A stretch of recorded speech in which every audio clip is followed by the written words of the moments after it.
اس میں اللہ تعالیٰ جل شانہ نے اس شخص کی کہانی کو بیان کیا ہے جو قیامت کے دن جہنم کی طرف جا رہا ہوگا۔ کچھ لوگ اسے پوچھیں گے ما سلککم فی سقر، کہ تم جہنم میں کیوں جا رہے ہو؟ تو وہ جواب میں کہے گا لم نک من المصلین، کہ ہم نماز نہیں پڑھا کرتے تھے۔ آج جہنم میں جانے کا سبب نماز نہ پڑھنا ہے۔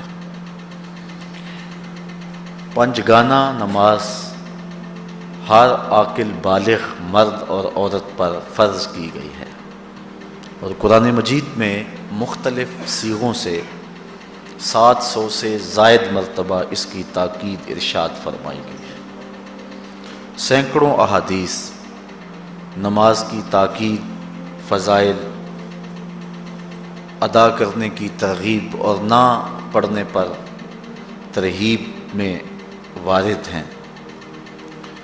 اگر کوئی شخص نماز کا انکار کرتا ہے تو وہ دائرہ اسلام سے خارج ہے، لیکن اگر کوئی سستی کی وجہ سے نماز نہیں پڑھتا، صرف سستی کی وجہ سے نہیں پڑھتا، اللہ کا حکم جانتا ہے، اس کو کہا جائے آؤ نماز کو، تو وہ آگے سے مذاق نہیں کرتا یا نماز کا تمسخر یا استحقار نہیں کرتا، بلکہ بس اپنی سستی کی وجہ سے مسجد میں نہیں آتا۔ جو نماز کو ہلکا جانے، خفیف جانے، وہ بھی دائرہ اسلام سے خارج ہے اور کافر ہے۔ لیکن جو شخص اس کو اللہ کا حکم جانتا ہے اور اس کو پڑھنا اپنے اوپر ضروری سمجھتا ہے، لیکن سستی کی وجہ سے پڑھ نہیں سکتا، تو اس کے بارے میں علماء کی آراء مختلف ہیں۔ حضرت امام اسحاق اور حضرت امام احمد رضی اللہ تعالی عنہما آپ تو فرماتے ہیں کہ ایسا شخص کافر ہے اور اس کو قتل کرنا واجب ہے۔ حضرت امام مالک کا قول ہے کہ، اور امام شافعی کا بھی یہی قول ہے، وہ بھی کہتے ہیں کہ اس کو قتل کیا جائے گا اور بطور حد قتل کیا جائے گا۔ حضرت امام اعظم امام ابو حنیفہ علیہ رحمہ آپ فرماتے ہیں کہ بے نمازی کو قتل نہیں کیا جائے گا، بلکہ اس پر تعزیر نافذ ہوگی۔ یہ حاکم وقت کی ثوابدید پر ہے کہ وہ اس پر کیا سزا دیتا ہے، اور فرمایا اس کو 7 قید کیا جائے گا اور توبہ کے لیے اس کو زور دیا جائے گا۔ اگر وہ توبہ کر لے تو اس کو قید سے باہر نکال لیا جائے گا، ورنہ اس کو قید رکھا جائے گا۔ صحابہ کہتے ہیں کہ ہم کسی عمل کے تارک کو کافر نہیں سمجھتے تھے سوائے نماز کے تارک کے، اور آقا کریم علیہ السلام کا ایک فرمان ہے من ترک الصلاۃ متعمدا فقد کفر جہارا، جس نے جان بوجھ کے نماز چھوڑی اس نے اعلانیہ کفر کیا۔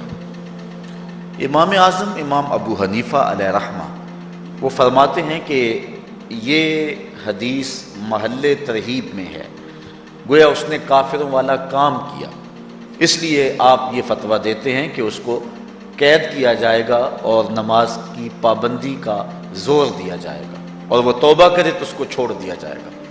لیکن باقی ائمہ بعض کہتے ہیں اس کو حداً قتل کیا جائے، اور امام اسحاق اور امام احمد کہتے ہیں اس کو قتل کرنا واجب ہے۔ تو بے نمازی جو اللہ کے حکم کی پابندی سستی کی وجہ سے نہیں کرتا، یہ اس کے لیے حکم ہے۔ جو شخص تحقیر کرتا ہے نماز کی، ہلکا جانتا ہے، تمسخر اڑاتا ہے یا اس کا انکار کرتا ہے، تو اس کے بارے میں علماء کے اندر کوئی اختلاف نہیں ہے، وہ ائمہ اربعہ کے نزدیک کافر ہے، دائرہ اسلام سے خارج ہے، مرتد ہے۔ لیکن سستی کی وجہ سے نماز نہ پڑھنے والا، اس کے بارے میں علماء کا یہ موقف ہے۔ حضرت غوث اعظم الشیخ سید عبد القادر جیلانی علیہ رحمہ آپ فرماتے ہیں کہ بے نمازی کو مسلمانوں کے قبرستان میں دفن نہ کرو۔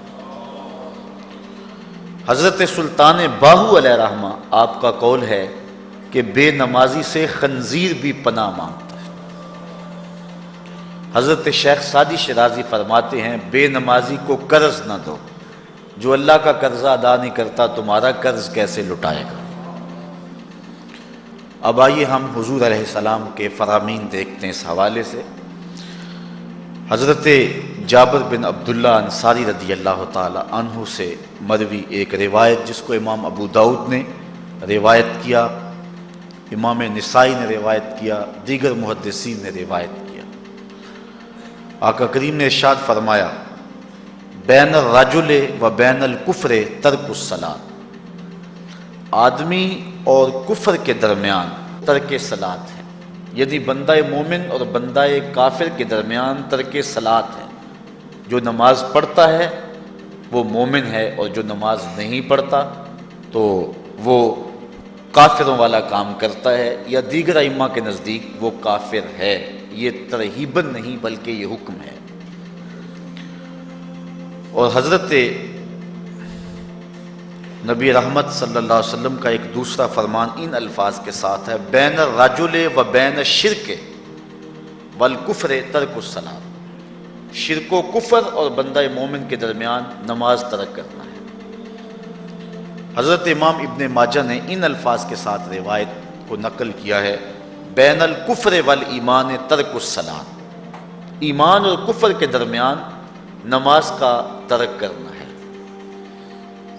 اور آقا کریم علیہ السلام کا وہ فرمان جو حضرت انس سے مروی ہے، جس کو طبرانی نے اپنی موجم میں لکھا، بھی آپ کے سامنے میں نے رکھا، کہ حضور نے فرمایا من ترک الصلاۃ متعمدا فقد کفر جہارا، جس نے جان بوجھ کے نماز چھوڑی اس نے اعلانیہ کفر کیا۔ حضرت ابو ہریرہ رضی اللہ تعالی عنہ سے ایک روایت ہے کہ وہ فرماتے ہیں لا سہم فی الاسلام لمن لا صلاۃ ولا صلاۃ لمن لا وضوء لہ، کہ اس شخص کا اسلام میں کوئی حصہ نہیں ہے جو نماز نہیں پڑھتا، اور اس شخص کا نماز میں کوئی حصہ نہیں ہے جو وضو نہیں کرتا۔ وضو کے بغیر نماز نہیں ہوتی، اور نماز کے بغیر اسلام نہیں ہوتا۔ اور اسی روایت کو بالفاظ دیگر حضرت عبداللہ ابن عمر رضی اللہ تعالی عنہ نے حضور سے یوں روایت کیا ہے، طبرانی نے اپنی موجم میں اس کو لکھا لا ایمان لمن لا امانتہ ولا صلاۃ لمن لا طہور لہ ولا دین لمن لا صلاۃ لہ۔ حضور فرمایا کہ اس شخص کا ایمان نہیں جس میں امانت نہیں، اور اس شخص کی نماز نہیں جس کو پاکیزگی حاصل نہیں، اور اس شخص کا دین نہیں جس کو نماز نصیب نہیں۔ حضرت امام ابن ماجہ نے اس روایت کو اپنے الفاظ کے ساتھ روایت کیا ہے۔ حضرت بریدہ رضی اللہ تعالیٰ عنہ اپنے باپ سے روایت کرتے ہیں اور وہ حضور سے روایت کرتے ہیں۔ حضور علیہ السلام نے ارشاد فرمایا ان العہد الذی بیننا و بینہم الصلاۃ فمن ترکھا فقد کفر، کہ ہمارے اور ان لوگوں کے درمیان جو معاہدہ ہے وہ نماز کا ہے، جس نے نماز کو چھوڑ دیا اس نے کفر کیا، یعنی ہمارا اور ان کا پھر اب معاہدہ باقی نہیں رہے گا۔ حضرت امام بخاری نے روایت نقل کی ہے، حضور نے ارشاد فرمایا من ترک الصلاۃ العصر فقد حبط اعمالہ، جس نے عصر کی نماز چھوڑی اللہ اس کے سارے عمل برباد کر دیتا۔ حضرت ابو ہریرہ رضی اللہ تعالی عنہ سے روایت ہے جس کو امام ابن ماجہ نے اور امام نسائی نے روایت کیا ہے، وہ حضور سے روایت کرتے ہیں، بڑی مشہور روایت ہے۔ حضور نے ارشاد فرمایا ان اول ما یحاسب بہ العبد بصلاتہ فان صلحت فقد افلح وانجح وان فسدت فقد خاب وخسر۔ فرمایا قیامت کے دن بندے سے سب سے پہلا حساب نماز کا لیا جائے گا، اگر اس کی نماز ٹھیک ہو گئی تو وہ فلاح پا گیا، اگر پہلا تول ٹھیک آ گیا تو وہ کامیاب ہے، وانجح اور نجات پا گیا، وان فسدت فقد خاب وخسر، اور اگر پہلا تول ہی ٹھیک نہ ہوا تو پھر وہ ذلیل و رسوا ہو گیا۔ حضرت عبادہ بن صامت رضی اللہ تعالیٰ عنہ سے ایک طویل روایت ہے، وہ کہتے ہیں کہ حضور علیہ السلام نے مجھے 7 چیزوں کا حکم دیا، مجھے وصیت کی کہ ان 7 کاموں کو کرنا ہے۔ ان کے اندر جو دوسری چیز تھی وہ حضور نے یہ ارشاد فرمائی وَلَا تَتْرُكُوا الصَّلَاةَ مُتَعَمِّدِينَ فَمَنْ تَرَكَهَا مُتَعَمِّدًا فَقَدْ خَرَجَ مِنَ الْمِلَّةِ کہ جان بوجھ کے کبھی نماز نہ چھوڑنا، جس نے نماز چھوڑی وہ ملت اسلامیہ سے نکل گیا۔ اور حضرت معاذ بن جبل رضی اللہ تعالی عنہ سے بھی ایک طویل روایت ہے کہ حضور نبی رحمت صلی اللہ علیہ وسلم نے ان کو 10 وصیتیں کی تھی حصول برکت کے لیے۔ یہ ساری حدیث میں آپ کے سامنے رکھ دیتا ہوں۔ کہتے ہیں اوصانی رسول اللہ صلی اللہ علیہ وسلم بعشر کلمات، حضور نے مجھے 10 باتیں ارشاد فرمائیں، حکمت سے بھری اور رحمتوں سے بھری ہوئی ایک ایک بات ہے، ان کے بول بہاروں جیسے اور اصحاب ستاروں جیسے۔ تو اتنا خوبصورت کلام، لہو خورشید کا ٹپکی اگر ذرے کا جگر چیر۔ حضور نے 10 باتیں حضرت معاذ بن جبل رضی اللہ تعالی عنہ کو بطور وصیت ارشاد کی۔ کہتے ہیں کالا، حضور نے مجھے کہا، ارشاد کیا، لا تشرک باللہ شیئا وان قتلت وحرقت، اللہ کے ساتھ کسی کو شریک نہ ٹھہرانا، اگرچہ تجھے قتل بھی کیا جائے اور تجھے آگ میں جلا بھی دیا جائے، کبھی بھی اللہ کے ساتھ شریک نہ ٹھہرانا۔ دوسری بات حضور نے مجھے یہ ارشاد فرمائی وَلَا تَعْصِ وَالِدَيْكَ وَإِنْ أَمَرَاكَ أَن تَخْرُجَ مِنْ أَهْلِكَ وَمَالِكَ، کہ اپنے والدین کی کبھی نافرمانی نہ کرنا، اگرچہ تجھے حکم دیں کہ اپنے مال کو اور اپنے بچوں کو لے کے گھر سے نکل جا، تو کہا یہ کر لینا، نکل جانا، لیکن والدین کی نافرمانی نہ کرنا۔ تیسری بات حضور نے ارشاد فرمائی وَلَا تَتْرُكَنَّ صَلَاةً مَكْتُوبًا مُتَعَمِّدًا فَإِنَّ مَنْ تَرَكَ صَلَاةً مَكْتُوبَةً مُتَعَمِّدًا فَقَدْ بَرِئَتْ مِنْهُ ذِمَّةُ اللَّهِ۔ فرمایا اے معاذ بن جبل، فرض نماز جان بوجھ کر کبھی بھی نہ چھوڑنا، زندگی میں کبھی نہ ہو کہ تجھ سے فرض نماز چھوٹے، اس لیے کہ جس نے فرض نماز جان بوجھ کے چھوڑ دی، اللہ اور اس کے رسول نے اس سے اپنا ذمہ اٹھا لیا، اب وہ جدھر مرضی جائے، اللہ نے جو ذمہ لیا ہوا ہے مومن کا، اللہ اٹھا لیتا ہے۔ چوتھی چیز حضور نے جو ارشاد فرمائی وَلَا تَشْرِبَنَّ خَمْرًا فَإِنَّهُ رَأْسُ كُلِّ فَاحِشَةٍ، اے معاذ بن جبل، زندگی میں کبھی بھی شراب نہ پینا، ہر بے حیائی کی جڑ ہے اور بنیاد ہے شراب۔ پانچویں چیز کہتے ہیں حضور نے جو مجھے ارشاد فرمائی وہ یہ تھی وَإِيَّاكَ وَالْمَعْصِيَةَ فَإِنَّ بِالْمَعْصِيَةِ حَلَّ سَخَطُ اللَّهِ، کہا کبھی اللہ کی نافرمانی نہ کرنا، اللہ کی نافرمانی سے اللہ کی ناراضگی مول لینے والی بات ہے، اللہ تعالیٰ کی معصیت سے اس کی ناراضگی جائز ہو جاتی ہے، حلال ہو جاتی ہے۔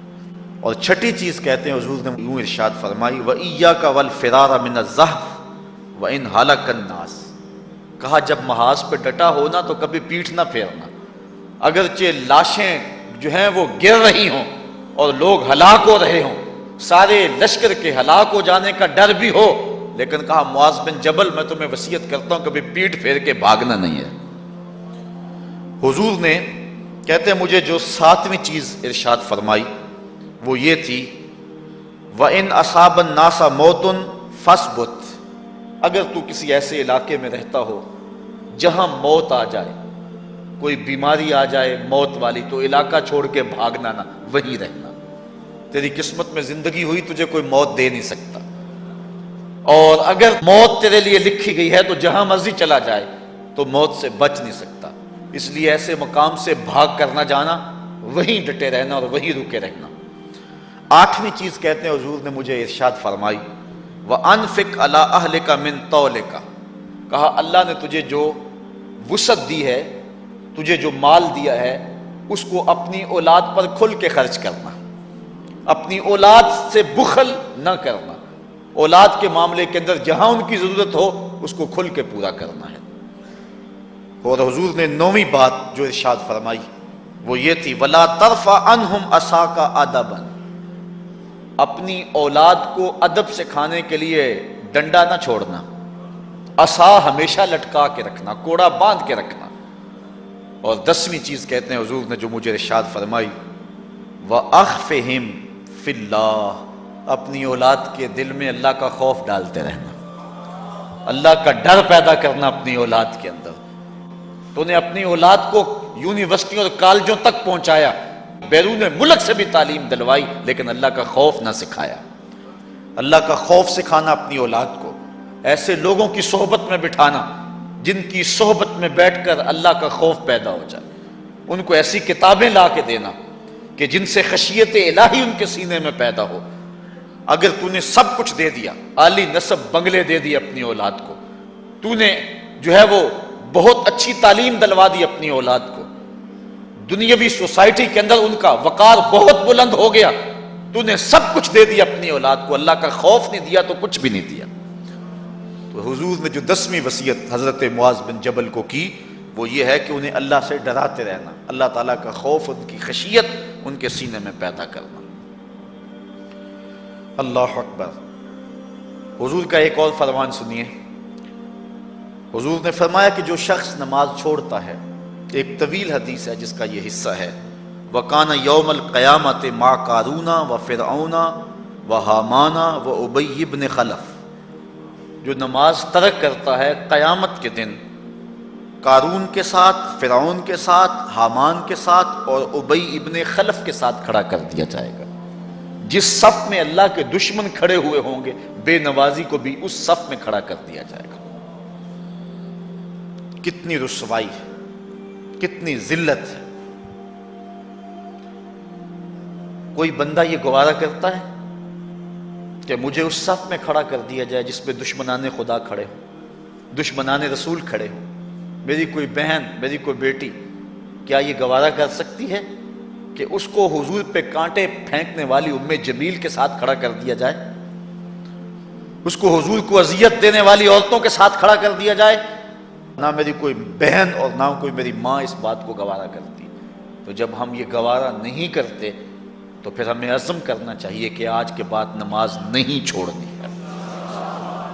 میں نے کسی جگہ پہ یہ بات بیان کی اور ساری گفتگو اسی عنوان سے ہوئی، کچھ ماحول ایسا بنا ہوا تھا، تو مجھے بعد میں صابر نامی وہاں کے ایک ساتھی نے فون کیا 2 یا 3 دن کے بعد، کہنے لگا کہ ہماری بستی میں ایک شخص بھی بے نمازی نہیں رہا ہے۔ اس حدیث کا زور اتنا ہے، اس حدیث کا وزن اتنا ہے۔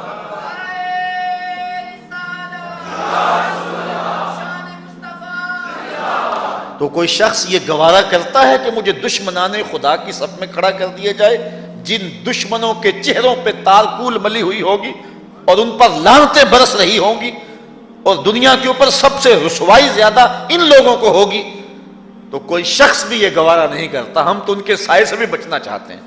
میرے مالک، ہمارا حشر ان کے ساتھ نہ کرنا، ہمارا حشر تو ابو بکر و عمر کے ساتھ کرنا، ہمارا حشر تو عثمان غنی کے ساتھ کر دینا، ہمارا حشر تو مولا کائنات کے ساتھ کر دینا۔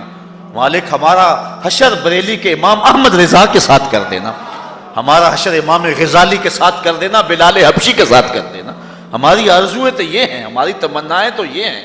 ہم تو کہتے ہیں مولا کل قیامت کے دن اٹھیں تو داتا کے قدموں میں اٹھیں، خواجہ اجمیری کی چوکھٹ سے اٹھیں، ہم اٹھے تو شاہ نقشبند بخاری کا جلوس آگے ہو، ہم اس جلوس کے ساتھ شامل ہوں، خواجہ معین الدین چشتی کی غلامی میں اٹھے، ہم حضرت غوث اعظم کی نوکری میں اٹھیں، حضرت شیخ شہاب الدین کی نوکری میں اٹھیں۔ تو ہماری آرزویں تو یہ ہیں، ہماری تمنائیں تو یہ ہیں، لیکن اگر ہم یہ چاہتے ہیں کہ ہم ان لوگوں کے ساتھ اٹھیں تو پھر ایک نماز بھی ترک نہیں کرنا ہوگی، اور اگر نماز ترک ہو گئی تو کتنی بڑی سزا ہے، کتنی بڑی رسوائی ہے، کتنی بڑی ذلت ہے، اور یہ آپ کے رسول کا فرمان ہے۔ اللہ اکبر، کہ قیامت کے دن وہ شخص جو نماز نہیں پڑھتا، قیامت کے دن اس کو دشمنان خدا کی صف میں کھڑا کر دیا جائے گا۔ یہ ہو نہیں سکتا کہ ہم نے یہ حدیث سن لی اور اب نماز قصداً چھوڑیں۔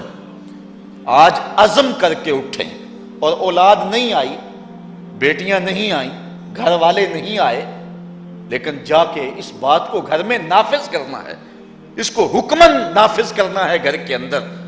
ہمارا گھر ہو رسول اللہ کی امتی کا اور گھر میں کوئی بے نماز ہو، یہ حکم دینا ہے، وَأْمُرْ أَهْلَكَ بِالصَّلَاةِ، فرمایا اپنے گھر والوں کو نماز کا حکم دو۔ اس گھر میں نحوست ہوتی ہے جس گھر میں بے نمازی ہوتے ہیں۔ اس لیے آج ہم یہاں سے عزم کر کے جانا ہے کہ آج کے بعد ہم نماز نہیں چھوڑیں گے انشاءاللہ۔ اتنے زور سے کہو کہ شیطان کا کلیجہ پھٹ جائے۔ اللہ ہماری اس انشاءاللہ کو قبول کرے۔ اللہ ہم کو پنجگانہ سجدے کی توفیق دے۔ کتنا بد نصیب ہے شخص کہ جس کی پیشانی اس کی حضور جھکتی نہیں ہے، سارا دن کبھی کسی کو سیلوٹ کرتا ہے، کبھی کسی کو سیلوٹ کرتا ہے، کہتا ہے میرے اس سے بھی تعلق ہونے چاہیے، اس سے بھی واسطہ ہونا چاہیے، اس سے بھی رابطہ ہونا چاہیے، کبھی دنیا میں کام پڑ جاتا ہے، اس سے بھی تعلق رہنا چاہیے میرا۔ کہاں کہاں صبح سے لے کر شام تک سلوٹ مارتا ہے، ایک اللہ کے حضور نہیں جھکا جاتا۔ اقبال علیہ رحمہ کہتے ہیں ایک سجدہ جسے تو گراں سمجھتا ہے، ہزار سجدے سے آدمی کو دیتا ہے نجات۔ آؤ اللہ کے حضور بندگی کا سر جھکائیں۔ تو یہ کتنی عبرتناک جو ہے اور کس قدر جو ہے وہ فکر انگیز حدیث ہے۔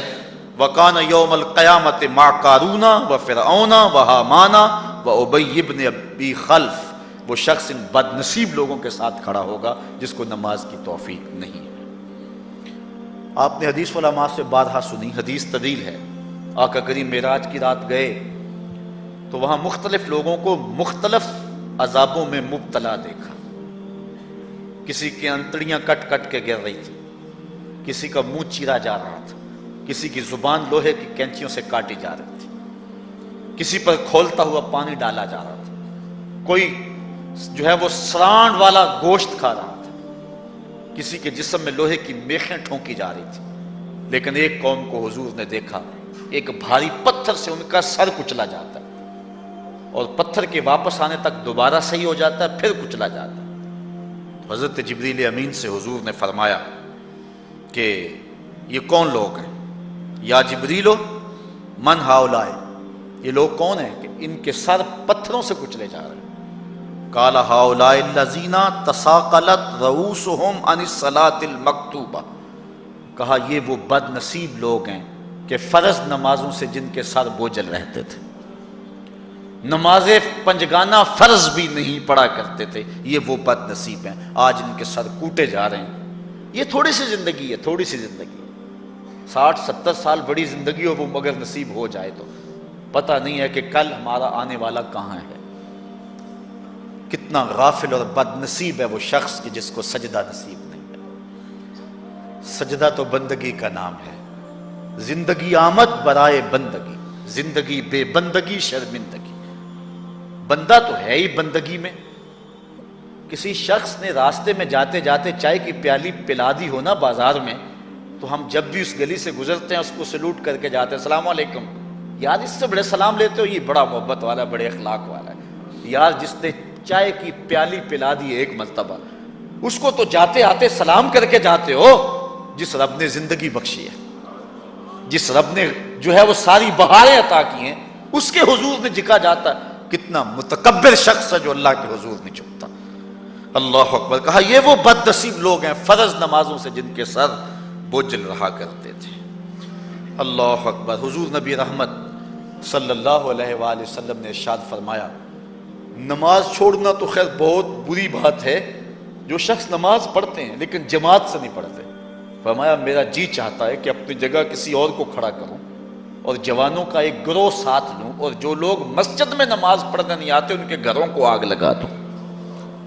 رحمت للعالمین آقا فرما رہے ہیں کہ ان کے گھروں کو آگ لگا دوں۔ کتنا غصہ ہے ان لوگوں پر کہ جو مسجد میں آ کر نماز نہیں پڑھتے، اور جو پڑھتے ہی نہیں، اس دور میں تو کوئی تھا ہی نہیں کہ مومن ہو نماز نہ پڑھتا ہو۔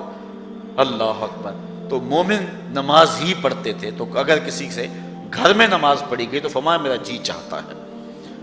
آج نماز تو نماز رہی، ہم کو تو جمعہ بھی نصیب نہیں ہے۔ کتنے لوگ ہیں کہ جو پابندی کے ساتھ نماز جمعہ بھی نہیں پڑھتے۔ حضور کا ایک فرمان سنیے، آقا کریم نے ارشاد فرمایا، من ترک الجمعۃ ثلاث جمع متوالیات فقد نبذ الاسلام وراء ظہرہ، جس نے بغیر کسی عذر کے 3 جمعے چھوڑ دیے، اس نے اسلام کو اپنی پشت کے پیچھے ڈال دیا، اس نے پرواہ ہی نہیں کیا اسلام کی۔ اور ایک حدیث کے لفظ ہیں من ترک ثلاث جمعات من غیر عذر کتب من المنافقین، جس نے بغیر کسی عذر کے 3 جمعے چھوڑ دیے اس کا نام منافقوں کی فہرست میں لکھ دیا جاتا۔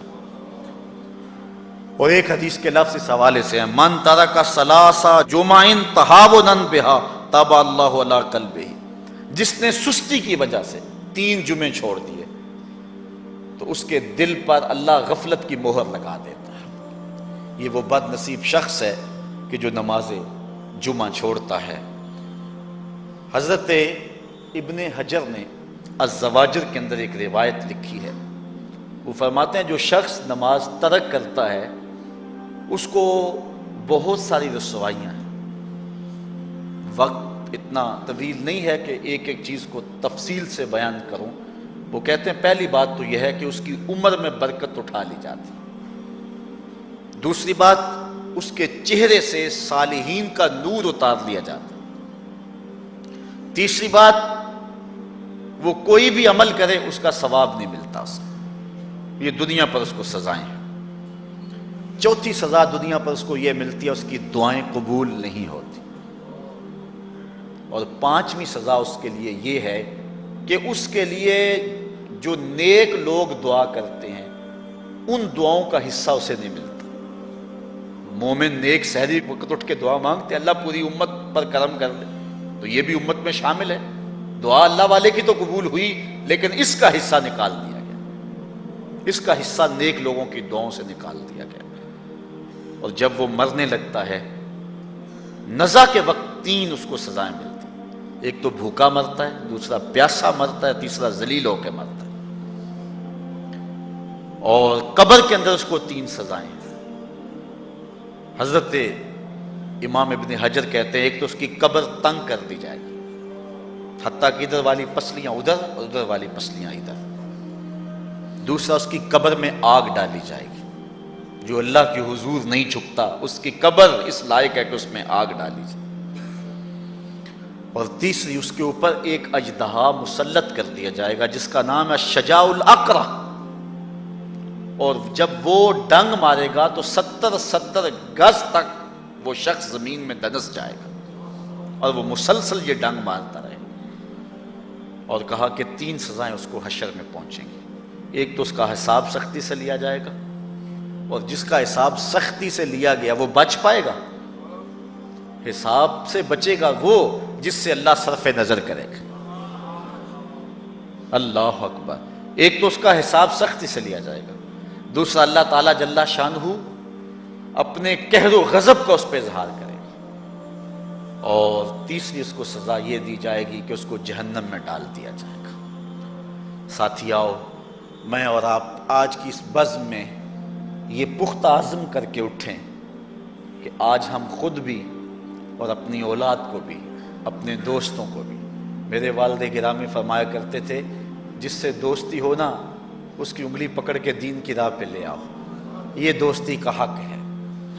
اس کے لیے آپ بہت کچھ کرتے ہیں لیکن اگر اس کو دین نہیں دیا تو کچھ بھی نہیں دیا۔ کوشش کرو میرا دوست ہو اور جہنم میں جائے۔ والدین بچے کے مستقبل کے لیے کتنی کوشش کرتے ہیں، لاکھوں روپیہ لگاتے ہیں مستقبل ٹھیک ہو جائے، کرتے ہیں کہ نہیں کرتے؟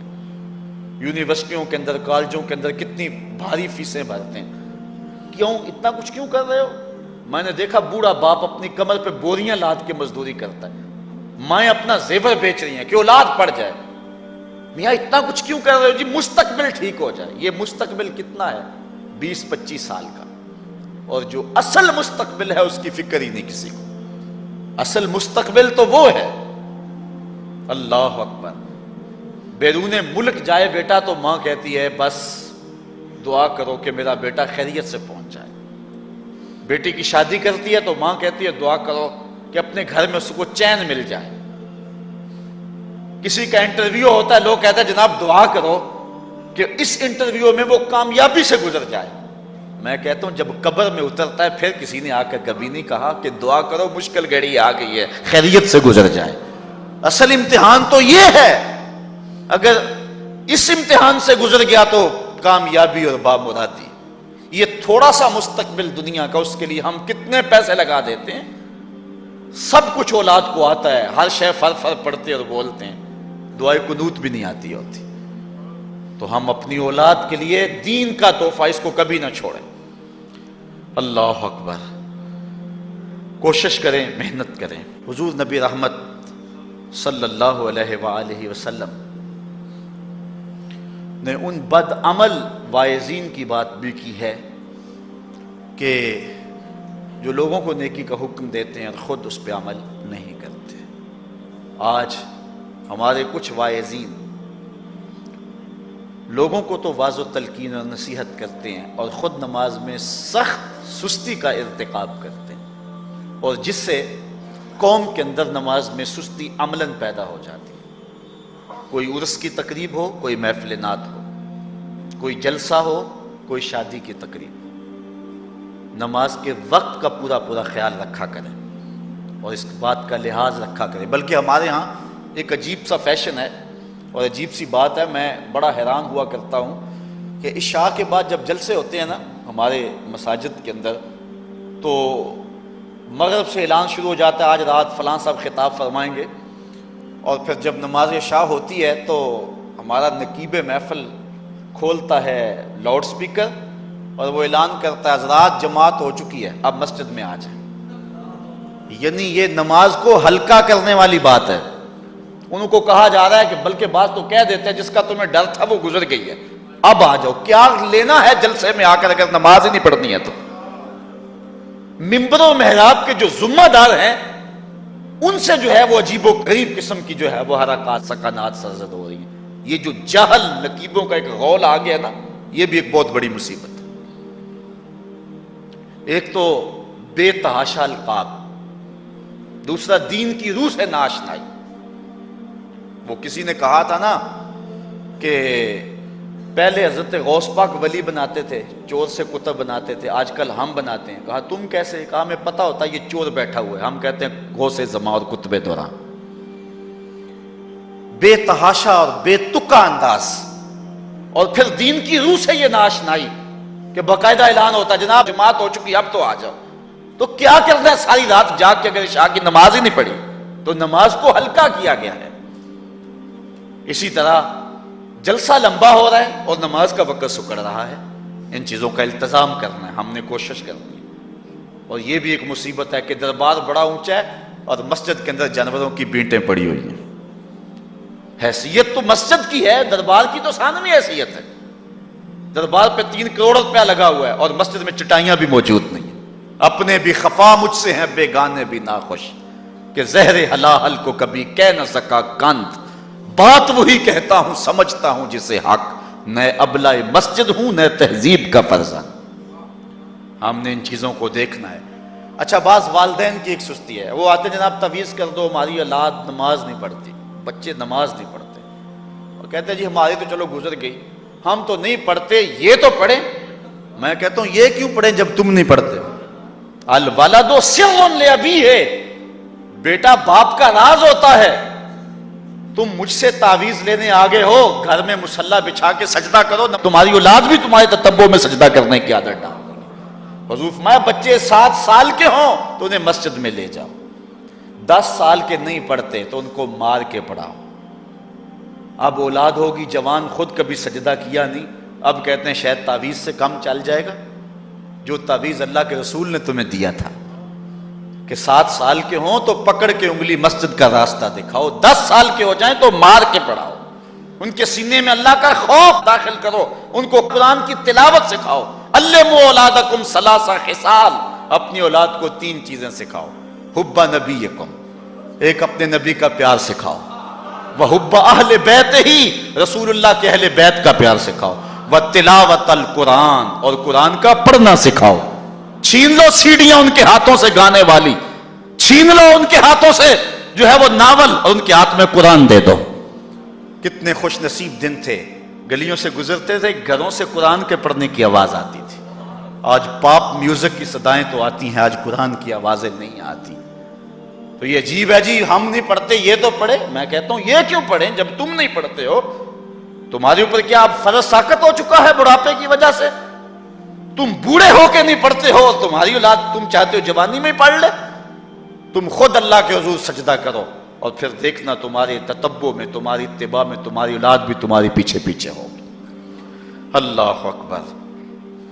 صاحب اس عنوان سے کہنے کے لیے بہت کچھ ہے۔ اللہ تعالیٰ جل شانہ اپنی رحمتیں عطا فرمائے۔ اعلیٰ حضرت سے دو لوگوں نے فتویٰ پوچھا۔ بریلی کا ایک محلہ ہے، محلہ ذخیرہ، اس میں ہادی حسن اور قرب محمد نامی لوگوں نے تنظیم بنائی نماز کی دعوت کے لیے۔ کچھ لوگ ان کی بات کو نہ سنتے۔ اعلیٰ حضرت سے استفتاء کیا، فتاوی رضویہ کے اندر موجود ہے کہ ہم نماز کی دعوت دیتے ہیں، کچھ لوگ اس کے باوجود نہیں آتے، تو حکم شرعی کیا ہے؟ اعلیٰ حضرت فرماتے ہیں کہ پہلے تو نرمی سے انہیں سمجھائیں، آؤ نماز کی طرف۔ نہیں مانتے، مؤثر لوگ ڈالیں جو ان کو کہیں۔ یہ تھے ہمارے کرنے والے کام۔ ہم کن جھگڑوں میں پڑے ہوئے؟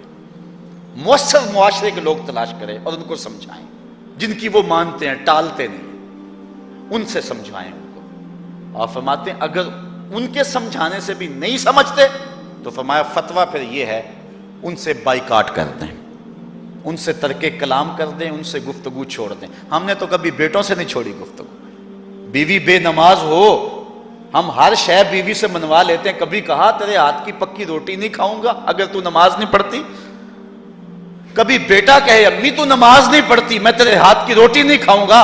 جو ماں بیٹے کے لیے سب کچھ کرتی ہے، کتنے دکھ جھیلتی ہے، کسی کے گھر کے برتن مانجنے پڑے وہ بھی مانجتی ہے، کیا بیٹے کی خواہش پہ نماز نہیں شروع کر دے گی؟ جب عادت ڈالے گی تو پھر اللہ دل میں بھی وہ محبت ڈال دے گا۔ کیونکہ ہمارا تو اتنا ہی کام ہے نا۔ حضرت بایزید بسطامی نے یہی کیا تھا نا۔ حضرت بایزید بسطامی علیہ رحمہ بسطام کے لوگوں کی تربیت کر رہے ہیں۔ کسی محلے کے کونے میں آ کر ایک فاحشہ عورت بیٹھ گئی، لوگوں کا دین ایمان اجاڑنے لگی۔ کسی نے کہا بایزید تیرا شہر لٹ رہا ہے، جس کو تو اشکوں سے سیراب کیا تھا اور سجدہ ہائے سحرگاہی سے جس شہر کو نور بخشا تھا، تیرا شہر لٹ رہا ہے۔ کہا کیا ماجرا ہوا؟ لوگوں نے کہانی سنائی۔ بایزید بسطامی صبح مصلی اٹھایا اور جا کے اس فاحشہ عورت کے دروازے پہ مصلی بچھا لیا۔ اب جو بھی گاہک آتا بایزید بسطامی کو بیٹھا ہوا دیکھ کے راستہ بدل لیتا۔ اس نے انتظار کیا، رات کے اندھیرے گہرے ہو گئے، آج کوئی گاہک ہی نہیں آیا۔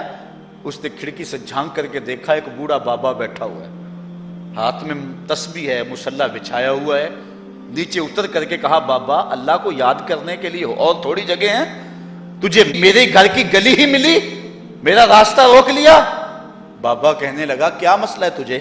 کہا میرے گاہک رکے ہوئے ہیں۔ کہا آج میں تیرا گاہک ہوں، بتا تیری رات کی قیمت کتنی ہے؟ اللہ اکبر۔ حضرت بایزید بسطامی نے قیمت طے کی، اس کے گھر کی جب چھت چڑھنے لگے نا سیڑھیاں، لوگ دیکھ رہے تھے۔ کہا مالک اگر بایزید بھی اجڑ گیا تو روشنی کہاں سے لیں گے؟ بایزید بھی ایک فحشہ عورت کے کوٹھے پہ چڑھ رہا ہے، اگر یہ بھی چراغ بجھ گیا تو زمانے کو اجالا کہاں سے ملے گا؟ لیکن قدرت کو کچھ اور ہی منظور تھا۔ اس سے کہا مصلی بچھا لے، جو میں کرتا جاؤں وہ کرتے جانا۔ پہلے وضو کیا، اس نے بھی کیا، پھر مصلی پہ آئے، وہ بھی پیچھے کھڑی ہو گئی۔ پھر بایزید قیام کیا، اس نے بھی قیام کیا۔ پھر رکوع میں گئے، وہ بھی رکوع، قوما وہ بھی قومیں۔ جب سجدے میں حضرت بایزید گئے، وہ بھی سجدے میں، تو بایزید رو پڑے۔ کہا مالک بایزید کا اتنا ہی کام تھا کہ اس کا سر تیری چوکھٹ تک جھکا دے، مالک یہاں تک لانا میرا کام تھا، دل کی دنیا بدلنا اب تیرا کام ہے۔ جب وہ سجدے میں جا رہی تھی تو فحشہ تھی، جب سر اٹھایا وقت کی ولیہ بن چکے تھے۔ ایک بزرگ کہتے ہیں میں بازار کے کنارے جا رہا تھا، ایک شرابی گرا ہوا تھا اور گندے پانی سے اس کا منہ گندا ہو رہا تھا۔ میرے دل میں رحم آیا، ایک انسان ہے اور یوں رسوا ہو رہا ہے۔ میں نے گندی نالی سے اس کو اٹھایا اور اٹھا کر کے جو ہے وہ اس کا منہ دھویا اور چلا گیا۔ مشہور شرابی تھا شہر کا۔ کہتے ہیں سحری کا وقت ہوا، تہجد کے لمحے آئے تو میں مسجد میں نماز پڑھنے کے لیے گیا، دیکھا کیا کہ وہ شرابی مصلی بچھا کے بیٹھا ہوا۔ میں حیران ہو گیا کہ یہ کیا ماجرا ہوا۔ اب صبح تو میں نے اس کو گندگی سے اٹھایا ہے اور اس کا منہ دھویا ہے۔ میں حیران ہوا تو ہاتف سے آواز آئی میرے بندے تو نے اس کا منہ دھو دیا تھا، میں نے اس کا دل دھو دیا۔ صاحبو ہم اپنا کام کریں، کوشش کریں، کھینچ کے لے آئیں کسی کو مسجد میں، اور پھر دیکھنا رب کے رنگ، وہ بڑا کریم ہے، وہ بڑا رحیم ہے۔ آئیے آج کی اس مجلس میں ہم یہ عزم لے کر کے جائیں. اپنے لیے میرا نہیں خیال کہ اس بڑے مجمع میں کوئی ایسا شخص اب رہے گا جو نماز چھوڑ سکے گا. انشاءاللہ نہیں چھوڑ سکے گا اللہ کی توفیق سے. یہ آپ کی آنکھوں میں تیرتے ہوئے آنسو گواہی دے رہے ہیں کہ رسول اللہ کی نگاہ بھی ہو رہی ہے اور اللہ کا کرم بھی اتر رہا ہے. میرا نہیں خیال کہ یہاں سے اٹھ کر کوئی شخص جو ہے جا کے نماز چھوڑے، لیکن اب ہم نے آگے کام کرنا ہے. اپنے گھروں میں، اپنی گلیوں میں، اپنے محلوں کے اندر لوگوں کو کھینچ کر کے مسجد کا رخ دکھانا ہے. اللہ مجھ کو آپ کو اپنی رحمتوں اور کرم نوازیوں کا نور نصیب فرمائے. وآخر دعوانا ان الحمدللہ.